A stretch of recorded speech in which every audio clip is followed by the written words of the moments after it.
বছরে অন্যান্য দিনের তুলনায় সবচেয়ে উত্তম আল্লাহ তাআলার কাছে জিলহজ মাসের প্রথম 10 দিনের আমল।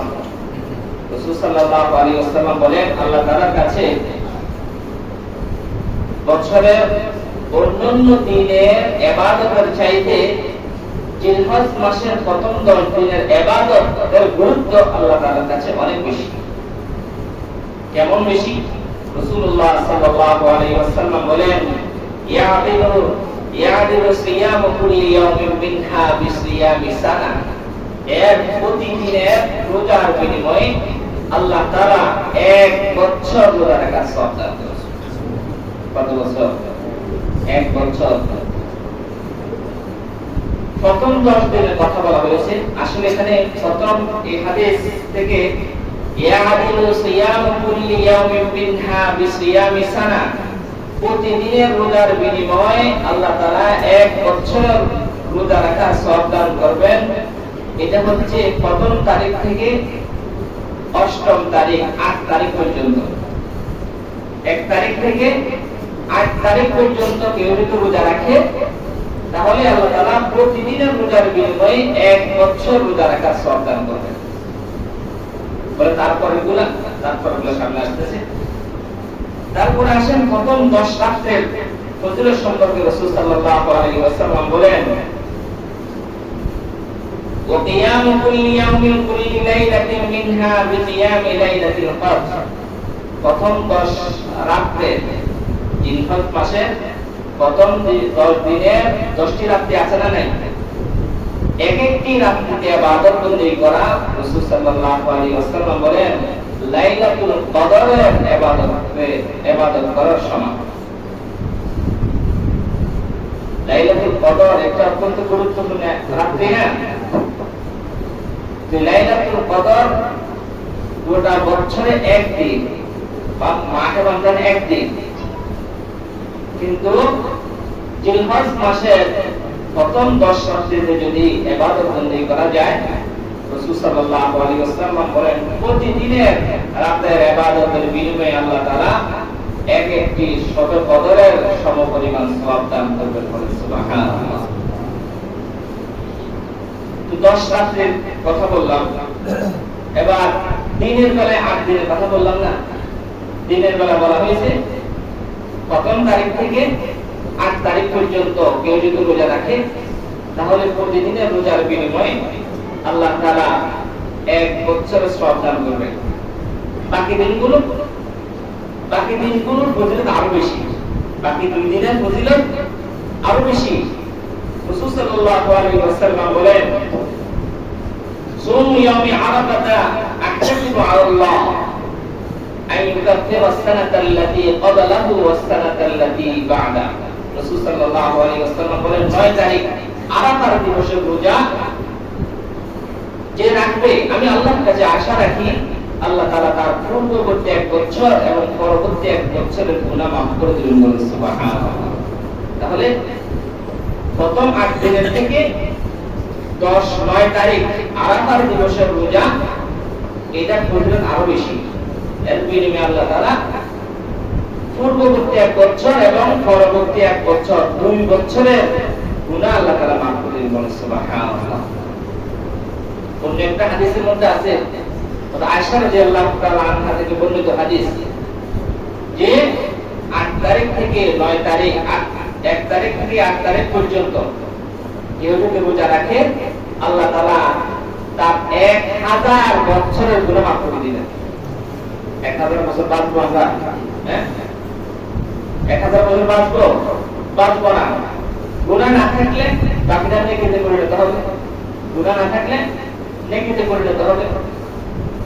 1 তারিখ থেকে 8 তারিখ পর্যন্ত কেউ যদি রোজা রাখে তাহলে প্রতিদিনের রোজার বিনিময়ে 1000 বছরের গুনাহ আল্লাহ তাআলা মাফ করে দিবেন।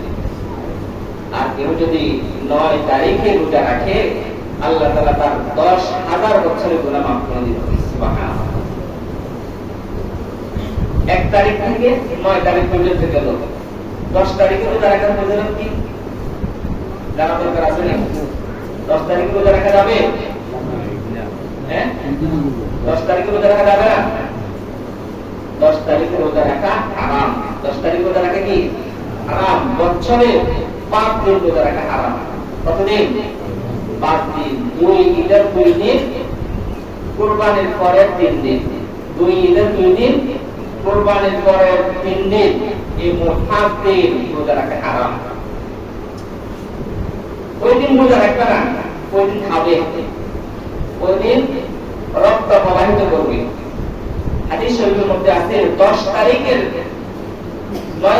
প্রথম জিলহজ মাসের প্রথম 10 দিনের ফজিলত আল্লাহ তাআলার কাছে অন্যান্য দিনের তুলনায় সবচেয়ে বেশি, ইবাদতের তুলনায় অত্যন্ত বেশি দামি। আর 9 তারিখ 10 তারিখে ইবাদতের মধ্যে যত ইবাদত আছে সবচেয়ে উত্তম ইবাদত হচ্ছে নহর করা, মানে কি কুরবানির পশু জবে করা, পশু কুরবানি করা, এটা 10 তারিখের সর্বোত্তম আমল। قال رسول الله صلى الله عليه وسلم ما عمل ابن آدم من عمل يوم النحر أحب إلى الله من إحراق الدم। রাসূলুল্লাহ সাল্লাল্লাহু আলাইহি ওয়াসাল্লাম বলেন, কুরবানি ঈদের দিন আল্লাহ পাক রব্বুল আলামিনের কাছে সবচেয়ে উত্তম ইবাদত হচ্ছে পশু কুরবানি করা। পশু কুরবানি করা ঈদের দিন 10 তারিখ ঈদের দিন সবচেয়ে উত্তম ইবাদত হচ্ছে পশু কুরবানি করা। وإنه ليأتي يوم القيامة بقرونها وأشعارها وأظلافها। রাসূলুল্লাহ সাল্লাল্লাহু আলাইহি ওয়াসাল্লাম বলেন, কিয়ামতের ময়দানে ওই জবাইকৃত পশু তার শিং, তার চুল, তার খুর নিয়ে কিয়ামতের ময়দানে উপস্থিত হবে। وإن الثمر يقع من الله بمكان قبل أن يقع بالأرض فطيبوا بها نفسا। রাসূলুল্লাহ সাল্লাল্লাহু আলাইহি ওয়াসাল্লাম বলেন, কুরবানির পশুর রক্ত মাটিতে পড়ার আগে দয়াময় আল্লাহ পাক রব্বুল আলামিনের দরবারে সেটি পৌঁছে যায়। কুরবানির পশুর রক্ত গলা থেকে মাটি পর্যন্ত 4 আঙ্গুল, এর চেয়ে বেশি 4 আঙ্গুল, 4 আঙ্গুলও না, বলতে পশুর রক্ত মাটিতে পড়ার আগে আল্লাহর দরবারে সেটা পৌঁছে যায়। রাসূল সাল্লাল্লাহু আলাইহি ওয়াসাল্লাম বলেন, ফাতিবু বিহা নাফসা, তোমরা খুশি চিত্তে আনন্দ চিত্তে কুরবানি করো। কুরবানি করে তোমরা খুশি হও, আনন্দ ভোগ করো। যেহেতু কুরবানি এটা অত্যন্ত একটি ফজিলতপূর্ণ কাজ। রক্ত মাটিতে পড়ার আগে সেই কুরবানি আল্লাহ তাআলার কাছে কবুল হয়ে যায়। আর কুরবানির পশু শিং, খুর, চুল এগুলা কিয়ামতের ময়দানে উপস্থিত হবে। কেন উপস্থিত হবে? কুরবানি দাতার পক্ষে সেগুলো সাক্ষী দিবে। সেগুলো কি দিবে? সাক্ষী দিবে। হাদিস শরীফের মধ্যে আছে, কুরবানির পশু প্রতিটি পশমের বিনিময়ে আল্লাহ পাক রব্বুল আলামিন কুরবানির দাতাকে একটি করে নেকি দান করবেন।